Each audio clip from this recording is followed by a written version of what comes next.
In the short documentary film, Sea Wolves of British Columbia, I was very fortunate to film a family of coastal wolves on a remote island off the northwest coast of British Columbia. This really was an adventure of a lifetime, although even with two of the very best guides, there was never any guarantee that it would be successful. Filming wolves in a marine environment was not going to be easy. Not only are wolves difficult to find, but seeing a wolf and filming a wolf are two very different things. Still, it was important to try. It was also important to begin by selecting the right gear for this trip. This included not only clothing, but also bedding, and of course all the camera gear to capture the footage, as well as battery chargers, card readers, laptops, and external hard drives on which to download and store the film. Careful thought had to be given to all of this, because if something was missed, it could become a real problem. The nearest town was over 2 hours away by boat. And since everything had to be packed into bags that conformed to commercial airline requirements, it was equally important to restrict this gear to the absolute essentials. Although I live in Western Canada, it took 3 flights to reach the west coast port town of Prince Rupert.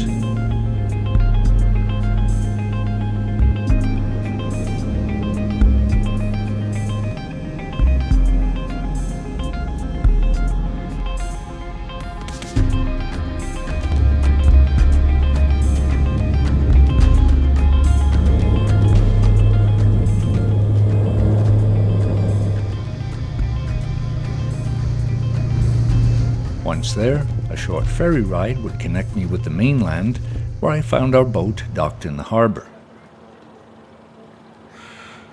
I was joined on this trip by Lance Gilliland, a wildlife photographer from Bozeman, Montana, and former journalist Simran Gill, who flew here all the way from New Delhi to take part in this adventure.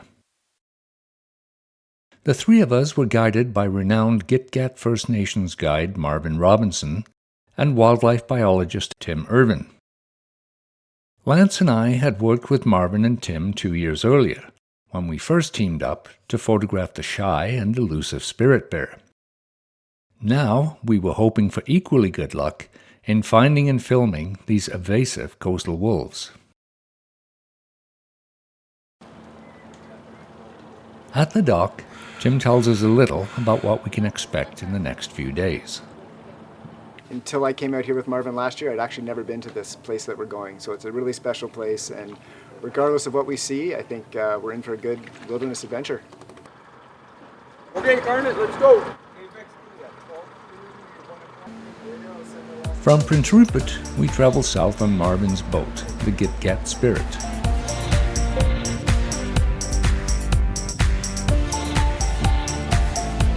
Also along on this trip are Marvin's daughter Johnny and his brother Garnet, who would look after our camp and run the kitchen.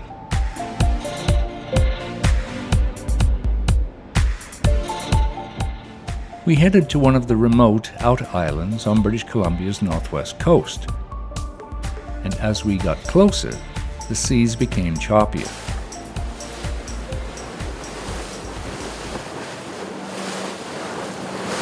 At the entrance to the river estuary where our camp was located, the swells became so large that Marvin was concerned that if we tried to enter it now, our boat could be swept in, out of control on the tide. So we waited instead for slack tide before venturing any further.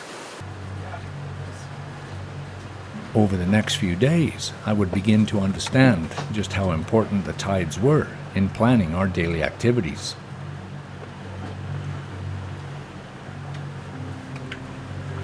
Because of its remoteness, we didn't want our presence to unduly impact the wildlife here.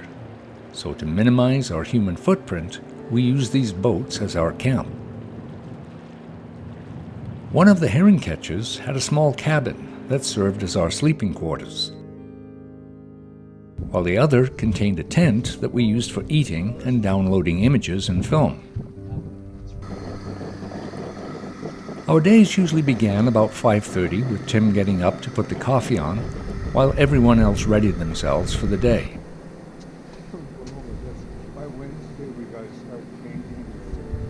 At low tide, the boats were beached, making it easier for us to walk around and explore the intertidal zone. But at high tide, water completely filled this estuary, and our boats were then sitting in over 2 meters of water. So we often use this time to download film and learn a little more about the wolves from Marvin.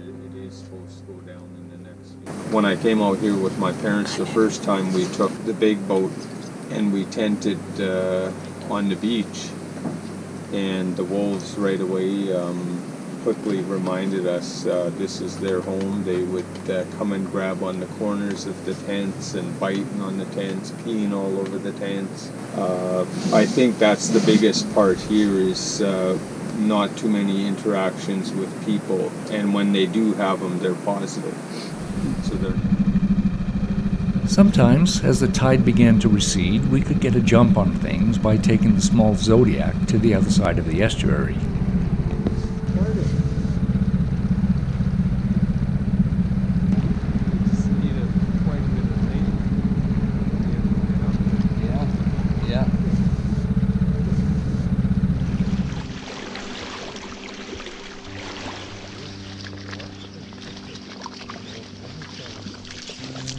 There, we would begin looking for recent signs of wolf activity. On our first full day, although we saw plenty of fresh wolf tracks, we didn't actually see any wolves, although I am sure they had definitely seen us. After looking around for a few hours, we returned to camp for breakfast.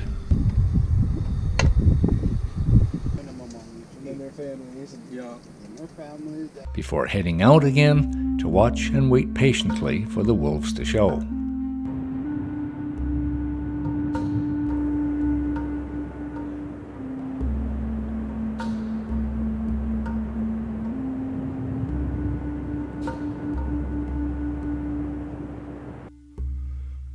This was usually a good time to collect scenic and detail shots that would provide insight and a deeper understanding of this fabulous ecosystem.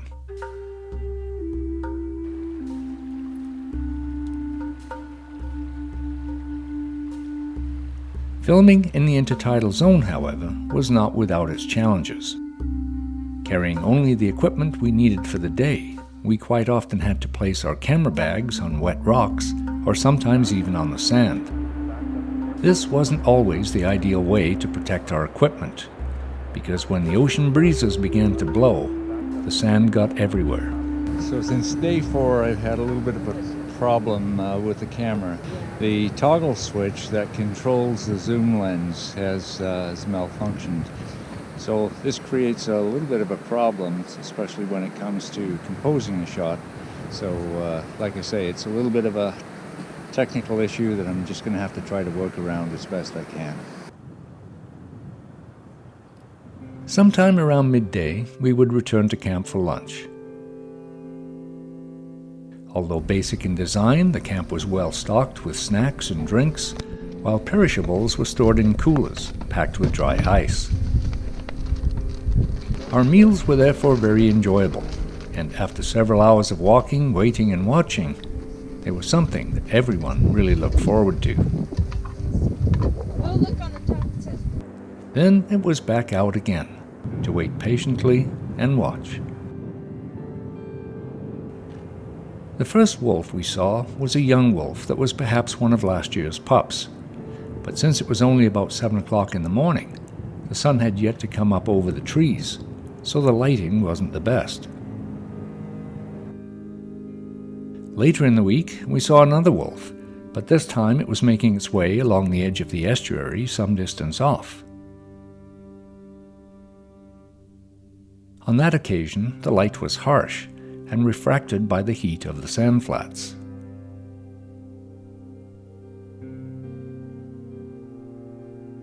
Still, we were now seeing wolves almost every day.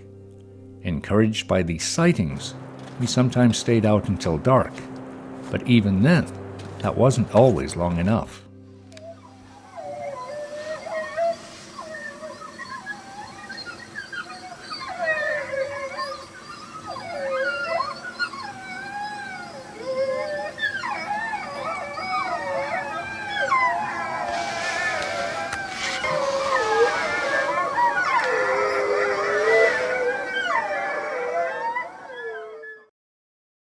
Up until this point, we had now seen several single wolves, but none traveling as a group. Then early one morning, Tim spotted 3 wolves making their way along the beach. Oh, I see, Tim. What you actually seen was they went around one little bend. See how it comes? Yeah. So there's a little bay-like, and then it comes out. Rather than trying to follow them, Marvin felt we may have better luck if we just waited and allowed the wolves to come to us. Since these wolves don't see very many people, and given their natural curiosity, it wasn't long before the strategy paid off. This led to our best opportunity to film this family of wolves and capture their playful nature as they frolicked on the sand flats just a short distance away. By remaining in the same location, we allowed the wolves to become comfortable with our presence, and as they did, they came in even closer, gifting us with these magical, intimate shots.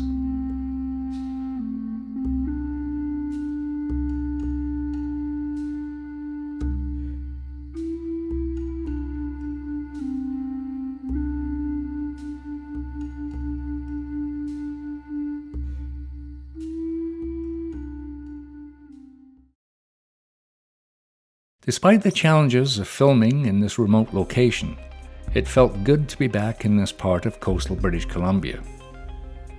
A place where I felt very lucky to be, as very few people will ever get to visit here, and even fewer will ever get to visit with wolves.